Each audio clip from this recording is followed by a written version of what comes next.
തേൻ എന്ന സിനിമയിലെ പ്രധാന കഥാപാത്രമാണ് യൂസഫ്. 6 വയസ്സുകാരനായ യൂസഫ് പ്രകൃതിയോട് ഇണങ്ങിയാണ് ജീവിക്കുന്നത്.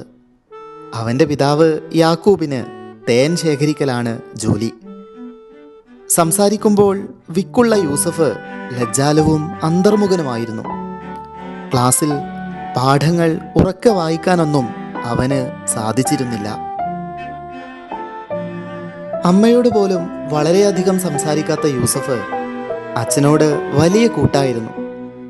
മലഞ്ചെരുവിലെ പൂക്കളെക്കുറിച്ചും കാട്ടുപക്ഷികളെക്കുറിച്ചുമൊക്കെ യൂസഫിന് പരിചയപ്പെടുത്തി കൊടുത്തത് അവൻ്റെ അച്ഛനാണ്.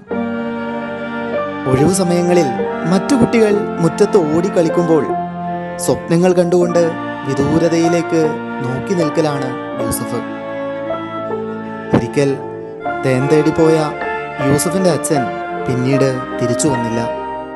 മുറ്റത്തെ വെള്ളത്തൊട്ടിയിൽ വീണ് കിടക്കുന്ന അമ്പിളിമാമൻ്റെ പ്രതിബിംബം കൈക്കുമ്പിളിൽ കോരിയെടുക്കുന്ന യൂസഫിൽ അച്ഛനെക്കുറിച്ചുള്ള ചിന്ത എത്രത്തോളം തീവ്രമാണെന്ന് സംവിധായകൻ കാണിച്ചു തരുന്നു.